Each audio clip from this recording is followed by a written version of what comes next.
قال شيخ الإسلام محمد بن عبد الوهاب رحمه الله تعالى في ثلاثة الأصول وأدلتها.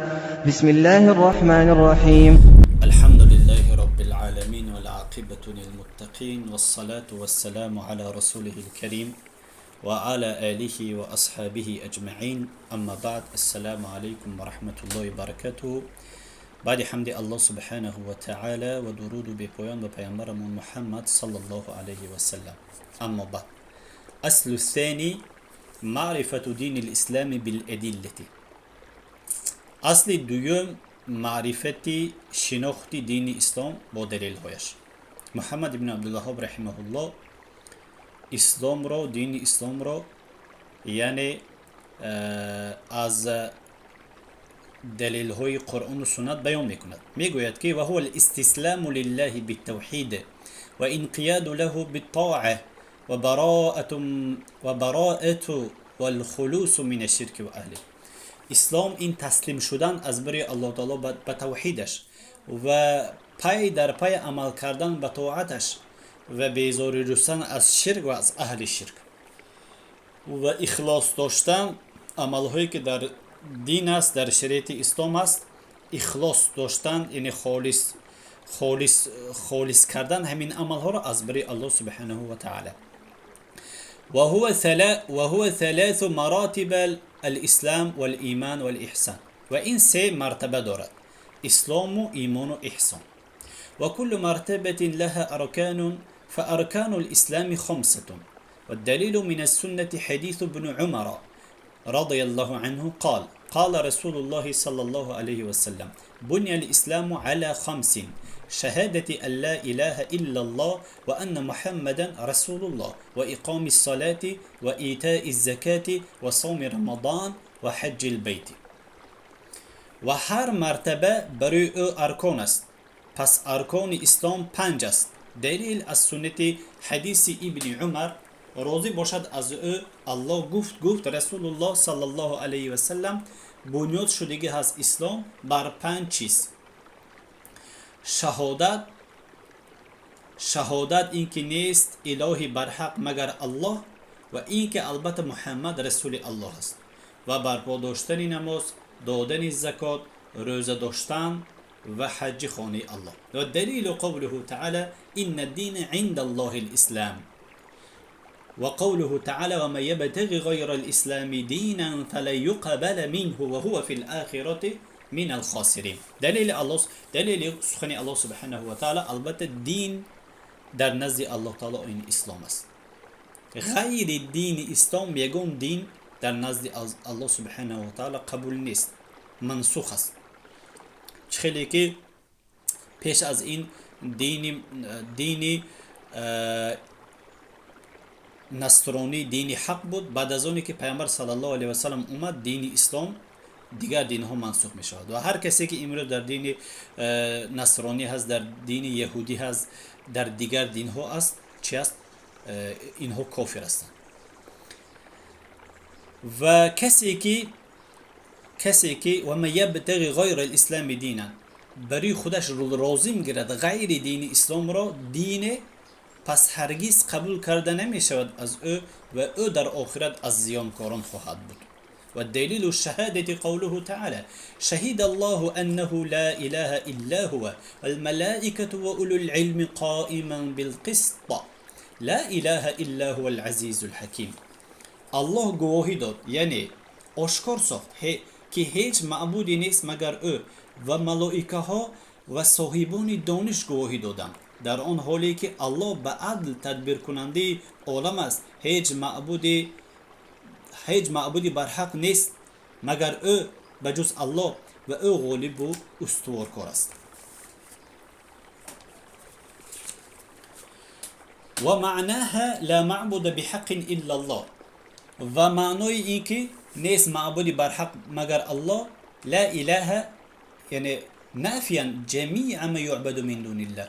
یعنی همین لا اله نفی کننده هست، انکار است، نفی میکنه تمامی اونی که عبادت کرده میشد از غیر الله تعالی، رد کرده میشود. الا الله مثبتا العبادة لله وحده لا شريك له في عبادته كما أنه لا شريك له في ملكه. ثابت میکند عبادت را از بری الله برای خودش نیست، شریک برای او شریک ندارد الله در عبادتش، شریکی شریک ندارد در ملکش. و تفسيرها الذي يوضحها قوله تعالى: وإذ قال إبراهيم لأبيه وقومه إنني براء مما تعبدون إلا الذي فطرني. و تفسیر او تفسیری که واضح میکنه سخن ابراهیم، قوله تعالی: و چون گفت ابراهیم برای پدرش و قومش البته من بیزار هستم از آن که شما عبادت میکنید مگر الله یگانه را که مرا خلق کرده است چی میکنم؟ عبادت میکنم. گفت ابراهیم علیه السلام.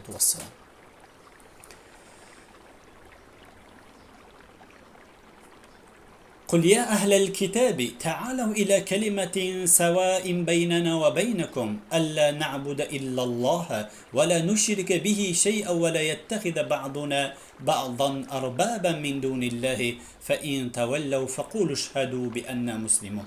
بگو ای پیامبر صلی الله علیه و سلم، ای اهل کتاب بیایید به سوی کلمه‌ای که برابر است بین ما و بین شمایان، این که عبادت نکنیم مگر الله را و شریک نآوریم به او چیزی را و نگیرد بعضیمون را رب از غیر الله تعالی. پس اگر روی گرداندن پس بگویید شاهد شوید به این که ما مسلمان هستیم. والدليل شهادة أن محمد رسول الله قوله تعالى: لقد جاءكم رسول من أنفسكم عزيز عليه ما عنتم حريص عليكم بالمؤمنين رؤوف رحيم. والدليل شاهدی الله این که البته محمد رسول الله هست. الله سبحانه و تعالی میگوید که همانا پیغمبری از خود شما به شما آمده است، رنج شما بروی دشوار است، بر هدایت شما حریص است، به مؤمنین بخشاینده و مهربان است. ومعنى شهادة أن محمد رسول الله طاعته فيما أمر وتصديقه فيما أخبر واجتناب ما عنه نهى وزجر وألا يعبد الله إلا بما شرع.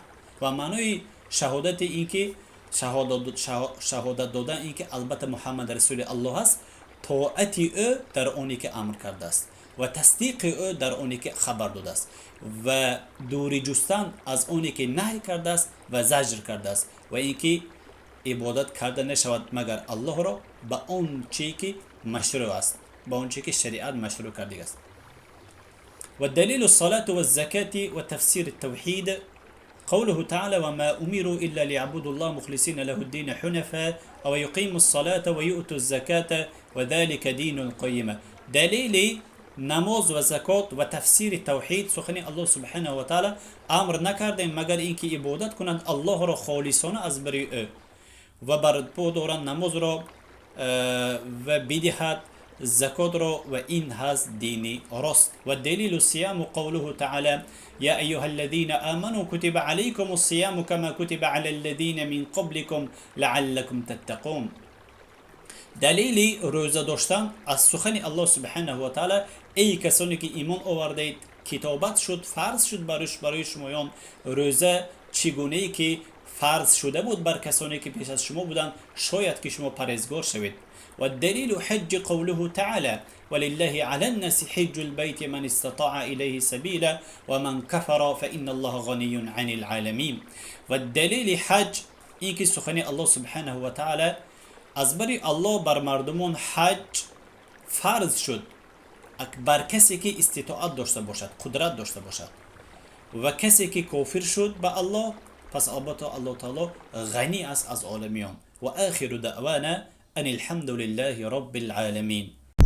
فيض مولانا الغفور قرآن رب العالمين جاء لنا نبراس نور فيه السعادة واليقين أسمى المعاني في السطور نسمو بها دنيا ودين نلقى الشفاعة في النشور بدلائل النور المبين في حفظه